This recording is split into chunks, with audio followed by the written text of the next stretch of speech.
মজবুত হয়, সমাজখন সুন্দৰ হয়। ছাত্ৰ ছাত্ৰীসকলে ছাত্ৰ ধৰ্মৰ জৰিয়তে যিহেতু ছাত্ৰ অধ্যয়ন তপ বুলি কোৱা হয়, গতিকে ছাত্ৰ ছাত্ৰীসকলে অধ্যয়নৰ ধৰ্ম পালন কৰি এটা এনেকুৱা পথত আগবাঢ়ক যিটো পথত সদায় ভগৱন্তই আপোনালোকক কৃপা কৰে।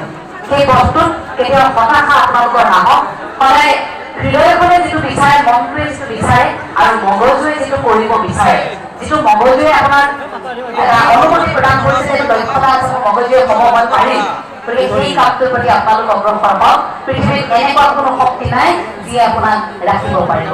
শিক্ষাগুৰুসকলৰ সৈতে এটা সম্পৰ্ক আপোনালোকে শক্তিশালী কৰি তোলক, কাৰণ বন্ধুৰ সৈতে যিখিনি কথা আপুনি কৈছে সেইখিনি কথা একেখিনি কথা আপোনাৰ পিতৃ মাতৃক ক'ব পৰাকৈ, আপোনাৰ শিক্ষাগুৰুক ক'ব পৰাকৈ তেনেকুৱা এটা পৰিৱেশৰ ৰচনা হওক। সাধাৰণতে আমাৰ সন্তানৰ আজিকালি পিতৃ মাতৃৰ সৈতে দূৰত্ব বাঢ়িছে, শিক্ষাগুৰুসকলৰ মাজতো ছাত্ৰ ছাত্ৰীৰ পৰা এটা দূৰত্ব বাঢ়িছে। কিন্তু চাবলৈ গ'লে আমাৰ শিক্ষাগুৰুসকল যিখন টেবুল চকীত বহে তাৰ পৰা ডেস্ক বেঞ্চৰ দূৰত্ব কিমান? দুখোজ, হয়নে? কিন্তু তাৰ পৰা আপুনি শিক্ষাগুৰু হোৱালৈকে কিমান বছৰ লাগে? অতি কমেও 7 বছৰমান লাগিব নে? কিমান বছৰ উচ্চ শিক্ষাৰ পিছতো? গতিকে কিমান বছৰ লাগে সেইখিনিৰ পৰা সেইখিনি ঠাই, কিন্তু অকণমান সময়, হয়নে? গতিকে সেই অকণমান সময় যে লগা দীঘলীয়া সময়খিনিত আপুনি মোৰ উপলব্ধি কৰিব পাৰিব লাগিব।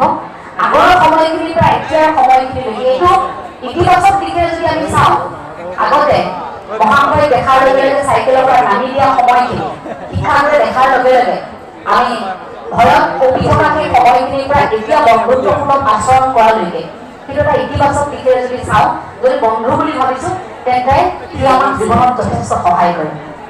যদি বন্ধুসুলভ স্বভাৱ আপোনাৰ শিক্ষাগুৰুৰ মাজত বিচাৰি পাইছে তেন্তে ভাল কথা, আপুনি বিনা দ্বিধাই প্ৰশ্ন কৰিব পাৰিছে। আজিকালি শ্ৰেণীকোঠাত আহোঁতে শিক্ষাগুৰুসকলক খুব প্ৰস্তুত কৰি আহিবলগীয়া হয়, কাৰণ ছাত্ৰ ছাত্ৰীয়ে যিকোনো কথা সুধি দিয়ে। আগতে কি হৈছিল? ভয় কৰিছিল, সোধা নাছিল। আগতে থিয় হ'বলৈ দিলেই তেওঁ ভয় পাইছিলে, একো প্ৰশ্নই সোধা নাছিল, অকণমান ভয় কৰিছিল। কিন্তু এতিয়া ছাত্ৰ ছাত্ৰীয়ে যিমান পঢ়ে শিক্ষকে তাতকৈ দুগুণ পঢ়ি আহিবলগীয়া, ল'ৰা ছোৱালীয়ে বিপদত পেলাই দিব, কি সুধি দিব ঠিক নাই। গতিকে আমাৰ ছাত্ৰ ছাত্ৰীসকল এই সময়খিনিত তেওঁলোক ইমান ক্ষিপ্ৰ, ইমান অভ্যাস বিভাগ কৰি থাকে যে তেওঁলোকে যিকোনো কথা জানিব বিচাৰে, যিকোনো কথা সুধি দিব। গতিকে বন্ধুত্বসুলভ আচৰণে আমি সেইখিনি সমস্যাৰ সমাধান কৰিব লাগিব। তেওঁলোকৰ মনৰ কুদৰতিবিলাক আমাৰ শিক্ষকে সমাধান কৰিব পাৰিব লাগিব। বন্ধুত্বসুলভ আচৰণেৰে হৃদয়ত ঠাই দিব লাগিব, যাতে কেতিয়াবা পিতৃ মাতৃক ক'ব নোৱাৰা কথাষাৰ, বন্ধুক ক'ব নোৱাৰা কথাষাৰো শিক্ষাগুৰুগৰাকীক যাতে দৌৰ মাৰি আহি ক'ব পাৰে। সেই পৰিৱেশটো মই ভাবোঁ প্ৰত্যেকগৰাকী শিক্ষাগুৰুৱে ৰচনা কৰক এখন শৈক্ষিক প্ৰতিষ্ঠানত। NRDC এই শৈক্ষিক প্ৰতিষ্ঠানখনে শিক্ষাৰ ক্ষেত্ৰত যথেষ্ট সফলতা অৰ্জন কৰিছে। ইতিমধ্যে সুখ্যাতিৰে অৰ্জন কৰিছে বহুকেইগৰাকী শিক্ষাৰ্থী।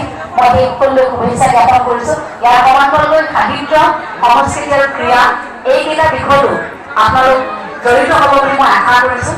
যেতিয়া ক্ৰীড়াৰ দিন আহিব সেইদিনা ভাবিব নালাগে মই নিখেলোঁ নহয়, খেলিব নোৱাৰোঁ, মই আজি নাযাওঁ। আপুনি নেখেলিলেও যাব, কাৰণ আপোনাৰ সহপাঠীগৰাকী খেলিছে, তেওঁ অকণমান সাহস দিবলৈ গ'লেও যাব। কাৰণ আপুনি যিদিনা নাচিবলৈ যাব সেইদিনা হাত চাপৰি মাৰি আপোনাৰ বন্ধুগৰাকী দৰ্শকৰ আসনত বহি থাকেনে? আপুনি গান গালে তেওঁতো হাত চাপৰিটো নামাৰিলেও হ'লহেঁতেন, কিন্তু আপুনি গান গোৱাৰ লগে লগে আপোনাৰ সহপাঠীগৰাকীয়ে পিছফালৰ পৰা চিঞৰে নিচিঞৰে, আপোনাক সহযোগিতা আগবঢ়ায় নে নবঢ়ায়? এতিয়া বন্ধুত্বকে একতা আমাক এখন শিক্ষানুষ্ঠানে দিয়ে। গতিকে গোটেইখিনি দেখক মই যদি কিবা এটা কৰা নাই, আনে কৰিছে, মই সহযোগিতা আগবঢ়াবলৈ হ'লেও যাম, আমি এইটো কৰিমেই। আমাৰ মাজৰ একতা, আমাৰ মাজৰ ঐক্যতা সদায় থাকক।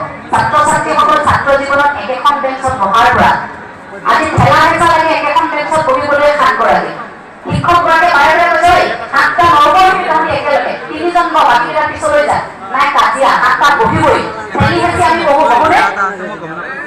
কিন্তু লাহে লাহে বছৰ পাহৰি যায়, আপুনি যেতিয়া সফল হয়, এটা চাকৰি পালে, বহুদিনৰ পাছত তাৰ পাছত আপোনাৰ ঘৰত এভাগি অনুষ্ঠান হ'ল, আপুনি যদি মাতে তেতিয়া আপুনি ব্যস্ততাৰ খাতিৰত সেই একেলগে 7টা বহা বেঞ্চখনত সেই 7 গৰাকীৰ ভিতৰত কোনোমতে 2গৰাকীহে আপোনাৰ কাষত আহি ধৰিব।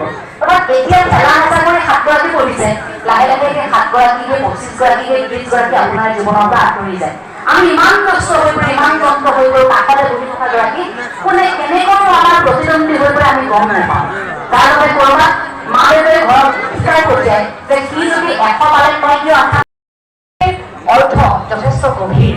গতিকে বুজি নোপোৱাসকলে ইয়াক বুজি নোপোৱাৰ বাবে তুচ্ছ তাচ্ছিল্য কৰি নাজানে যিটো কেনেকুৱা ধৰণৰ কবিতা। কাৰণ সাধাৰণতে আমি কবিতাবোৰ খুব এটা নিৰ্দিষ্ট শৈলীত আমি শুনিবলৈ পাওঁ। প্ৰেমৰ কবিতা খুব মৰম লগা এটি কণ্ঠৰে কৰে। আৰু মোৰ কণ্ঠটো দেখিছে কেনেকুৱা গজগজীয়া। মই প্ৰেমৰ যদি কবিতা আবৃত্তি কৰোঁ খুব বেয়া শুনায়, গতিকে প্ৰতিবাদী কবিতা মই খুব ভাল পাওঁ। তেনে এটি কবিতা ডক্টৰ ভূপেন চক্ৰৱৰ্তী ছাৰৰ আবুল তাবুল আৰু এটা হাৰিকেন। आणि सायरन सायरन जनतन प्रकारे मदत থাকে জন্দি ভু আমরে লোপেন ভুপেন লোপেন সস্তান হামপেন দিল্লি পাইছে দিল্লি লুজেন आणि सायरन सायरन जनतन प्रकारे পয়সার লেনদেন সিক্রেট নহয় ভাই এমসি ওপেন এবোৰ হিমিন ওপেন এভৰিথিং লেনদেন সামথিং ওপেন এভৰিথিং লেনদেন সামথিং ওপেন প্ৰকাৰান্তৰে কথাখিনি কলো দুখৰ বাদাম সুবানি মুখৰ বৰগীত গালো গণতন্ত্ৰৰ কথা কোৱা যে মানা এবেহে জানিলো আরে খুব বাদ গাত গাত গাত গাত মাত্রা পাইটা দূর ওখানে কই কাট ভাই কাট এই ভুল সব কাট আরে খুব বাদ গাত গাত গাত গাত মাত্রা পাইটা দূর ওখানে কই কাট ভাই কাট এই ভুল সব কাট পগলা কবির কাট মারে যেন সাত আরে সাইরেন সাইরেন জানতেন প্রকারের মনত থাকে যেন দীপু হামলে লোপেন ভূপেন লম্পেন সস্তান হাফেন বয়লার চিকেন দিল্লি পাই যায় দিল্লির লুজেন। ধন্যবাদ।